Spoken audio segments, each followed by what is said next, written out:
This video is for entertainment only. Casting metal should be only taken on or supervised by persons with experience.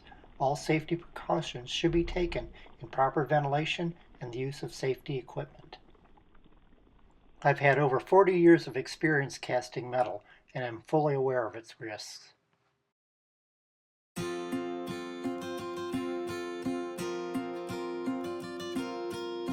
My name is Bob Emser. I'm a sculptor and a boat builder. My sculptures have always been inspired by nautical and aeronautical imagery. In fact, sometimes people passing by my studio would ask if I'm building a boat. I've always enjoyed the artistry of wooden boats. It seems like I've been building boats for over 40 years, and now I'm building sculptures that float. Welcome to the art of boat building.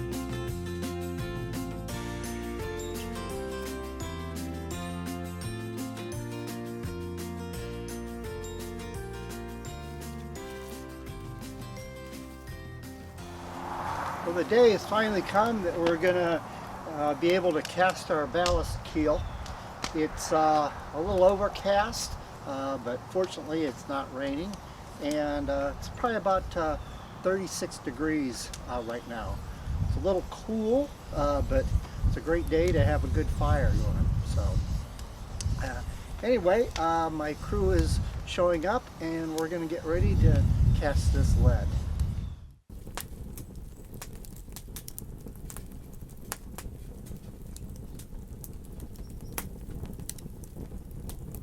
Subscriber and longtime supporter Steve Hayes volunteered to come and help me with the casting.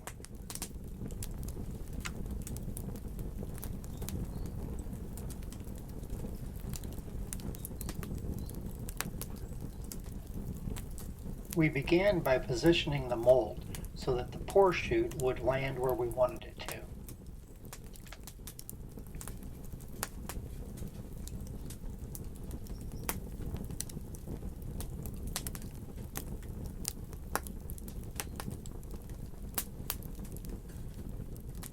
After marking the location, then Steve was able to start burying the mold and getting it level.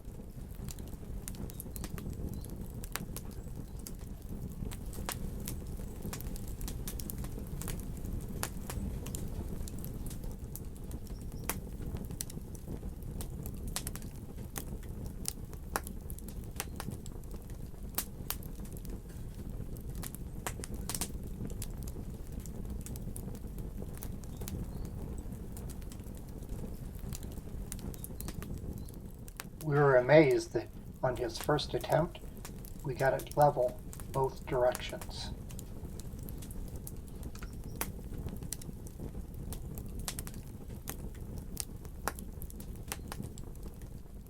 We then mounded the sand on the sides to protect against spillage.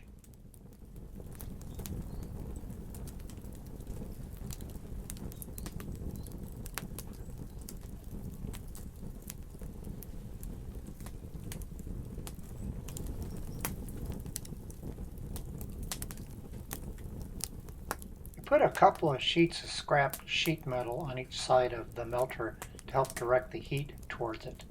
It also protected me as I was opening it to put the lead in.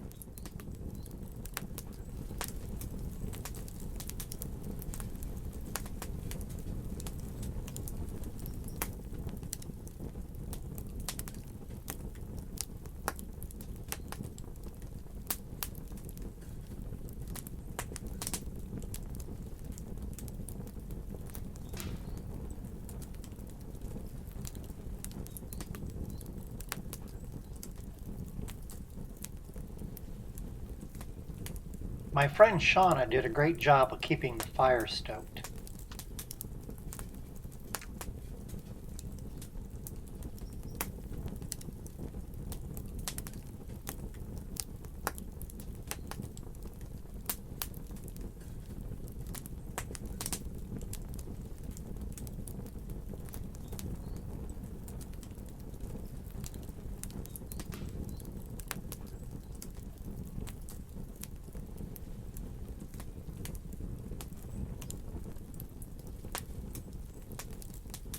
This part of the process seemed to take a long time. as we'd add about a half a dozen ingots at a time and wait for them to melt.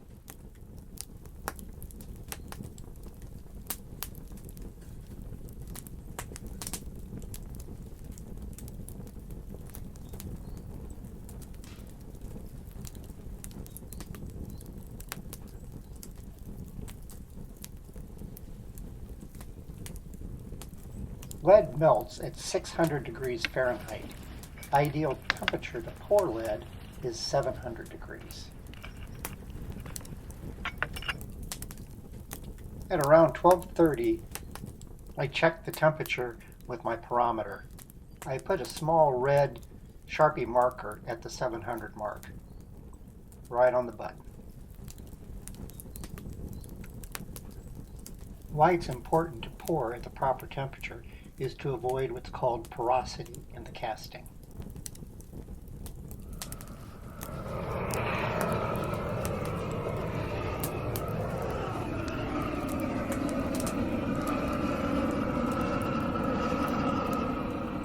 It was then time to start heating up the pour chute. Once you get it up to close to the temperature of the metal, it will then flow out of the tube.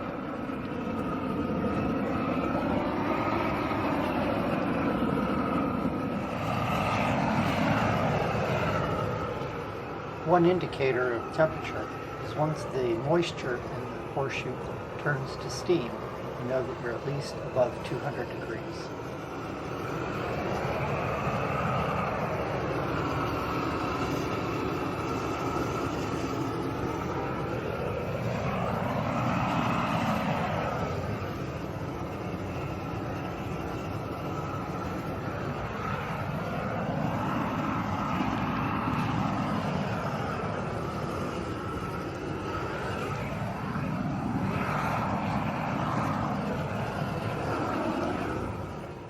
From experience, I knew that holding on to the pipe with a gloved hand and counting the seconds, I could kind of roughly guess what the temperature is.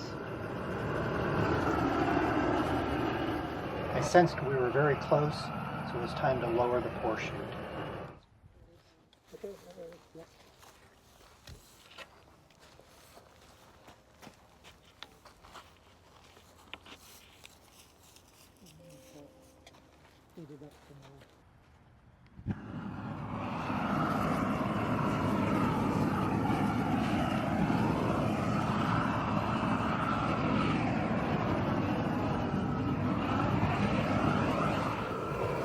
With about a minute more of heating up the tube, away it went.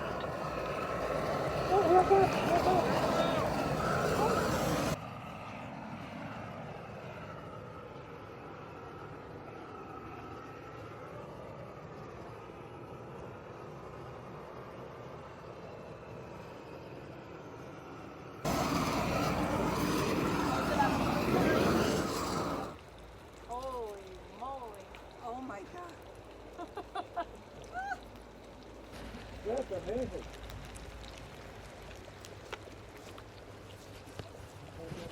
Yep, I got it.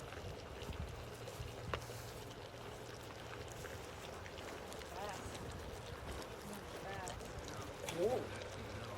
Whoa. Those of you without masks, get a shovel. Right here.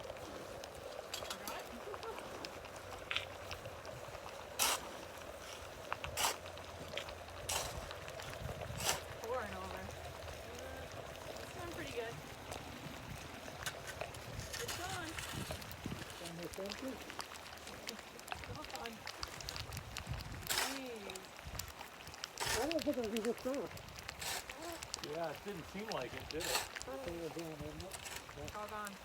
In earlier comments, I was asked if I was going to char the inside of the mold. The purpose of this is to avoid flare-ups. As you can see, there weren't any flare-ups. The white fume you see is steam coming from the moisture in the wood.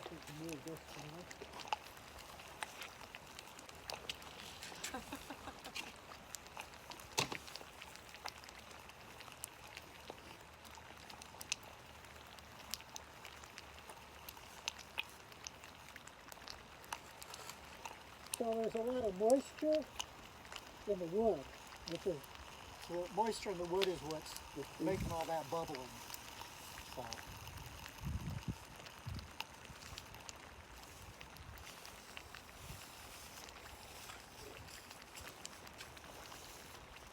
Good thing it's only this. Yeah. Oh, no. You would have been, yes, you would have been real, Bob, you need to put these in? That's you have enough lead? It should be about an inch below the top. Okay. It should be fine. oh, you didn't lose too much out of it.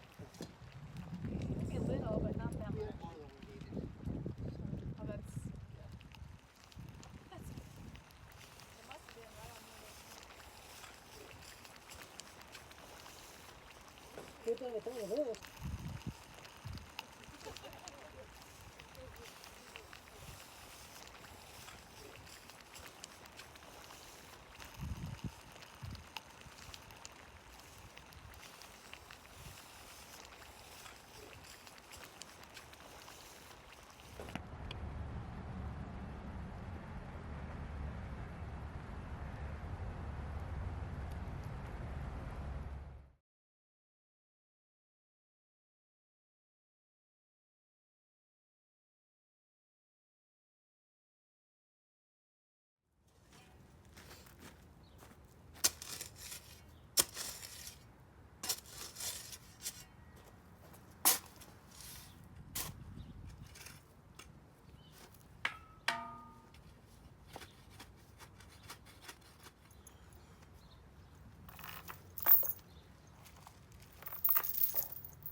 I positioned a couple of log chains underneath the mold so that I could lift it with the hoist.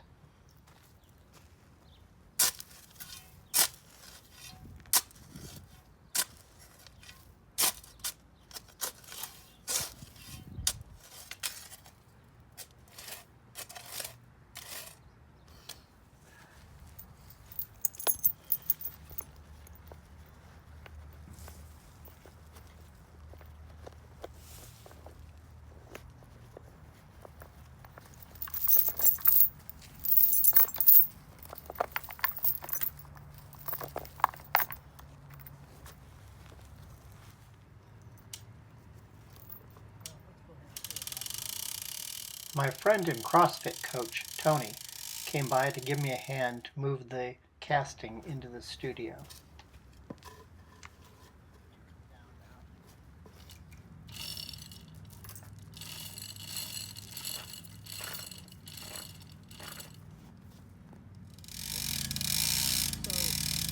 This end's going to be heavier, obviously, but we can spin it maybe.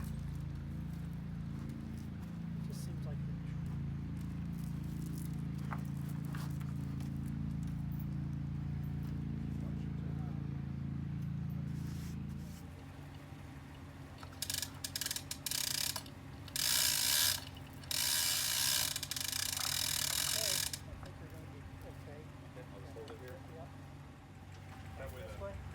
Get back towards it, that way the fulcrum. There we go. That's a ton better. Actually, you will be. Actually, I can do that max or the fulcrum one. Cool. I'll walk with it too. Yeah, great. Not bad.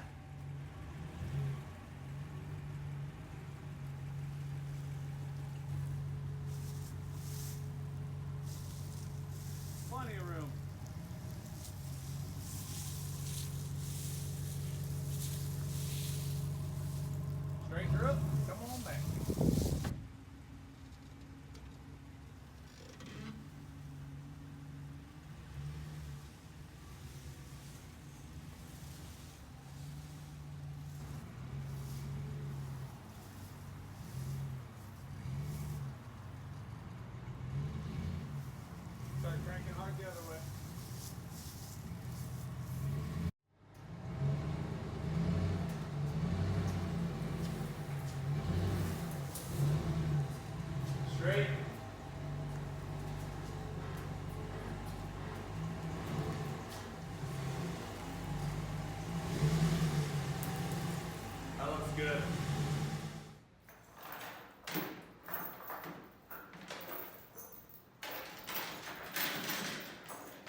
changed the chains to the nylon straps because they're a little easier to manipulate.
This lead casting project reminded me of my first metal casting experience. My father was a mechanical engineer who worked for Caterpillar Tractor Company. One Saturday, when I was about 12 years old, he took me into work with him to see a project that he was supervising. While there, he took me to the foundry, and I saw the casting of iron for diesel engines. I was so fascinated with this that when I got home, I wanted to try doing some casting. So with my dad's approval and supervision, I carved some wooden molds and then melted some old soldering bars that we had of lead in a metal cup with a propane torch. The small castings came out pretty good. It was these kinds of projects that led me to studying art and sculpture in college. Since that time, I've cast tons of aluminum, bronze, and stainless steel. The unmolding of a casting has always been my favorite part.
Well, we got our ballast keel all cast. Turned out really nice. Has actually a pretty nice surface on it. There's some flashing on here that is to be expected. That'll all trim off easily with a chisel or a power plane. I want to thank all of my friends that came by to give me a hand on this. It would have not been possible to do without their help. Also want to thank all of the Patreons that have subscribed recently. I really appreciate all of the support that you have given me. If you've enjoyed these videos and you haven't become a Patreon or subscribed, please think about doing that. It really helps me out in producing these videos. So thanks for watching, and I'll see you next time.